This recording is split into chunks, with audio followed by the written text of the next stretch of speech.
Hello Stalkers, I'm Kathryn and today I'm answering your questions in regards to my study abroad in France a nightmare video. Let's get into this. So the first thing that I'm diving into is this idea that it's my fault, everything. First part, if you're a citizen of a country, I want to preface that I do not, under any circumstances, think that foreigners are perfect. Whether they come to live in your country or to study in your country, I'm well aware of the fact that there are people who come to the country to just take advantage of the benefits in that country, or there are students who go to a country and don't do any work.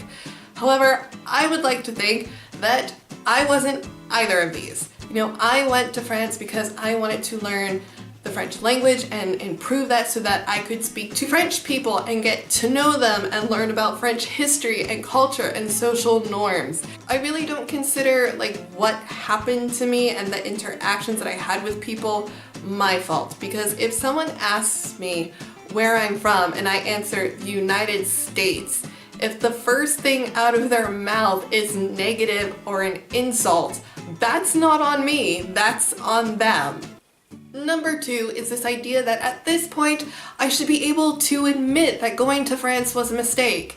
And I'm going to disappoint so many of you and you're going to downvote this video, but it wasn't. If I didn't go to France, then right now I would be wondering, what if? What if I had gone to France? And living with that seems 1,000 times worse than having to live with the fact that, yeah, I met some obnoxious people in a foreign country, because at least with that, I can say it taught me something. Whereas if I just stayed home, I wouldn't have learned anything. So France isn't a mistake. And yeah, I'm sorry, I don't understand your point of view. Getting into the questions. So first question up is, why did you go to France and not speak the language? I did. I had 3 years of French, but what they speak in France and what we learn in a language class, not the same thing. And this isn't a French issue, this is going to be a language issue, because the language you learn in a language class is the correct formal way of speaking. It's like when you say, I am going to go to the store.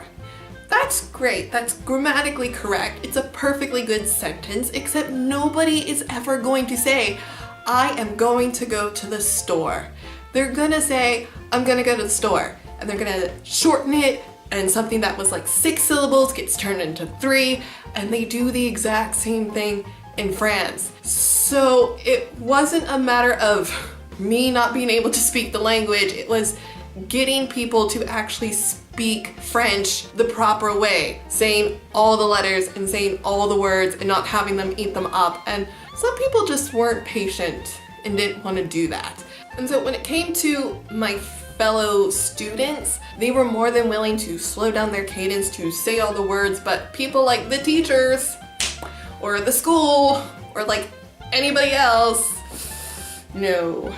And so yeah, be aware of that the language that you learn in school is not going to be helpful in the real life, because nobody talks that way. That just sucks. Number two, this is a question that if you're French and you understand the point that's trying to be made with this question, please explain it below, because I don't understand it. For some context, this question is always asked with the first question. So how would you feel if someone was in your country and didn't speak your language and came up to you speaking some foreign language asking for directions? My answer to that is I would just help them, and I've actually been in this situation many times and I always help them. I don't understand the point with this question.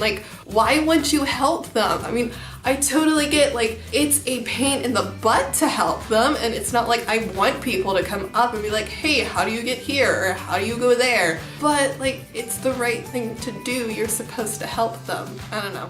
Number three, come back to France. And there are so many people who have invited me to their house and have invited me to their city and offered to show me around. You guys are so kind and thoughtful. Thank you so much. It's wonderful. I just love.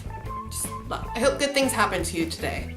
I did go back to France and I started living there, full-time as a permanent resident with my carte de séjour in 2009, and I stayed there for about 10 years. Yeah, I'm very thankful for that experience because after the first time, I was sort of done with France. I was like, I had that mentality of been there, done that, and unfortunately there were still some bad feelings that I harbored and that bad taste in my mouth, but going back really helped me to just work through that, because while my overall impression of France didn't necessarily change, I understood the reasoning behind it and I'm able to appreciate it more. So I don't look at it as like, oh, the French are this and they're that way because they're just malicious.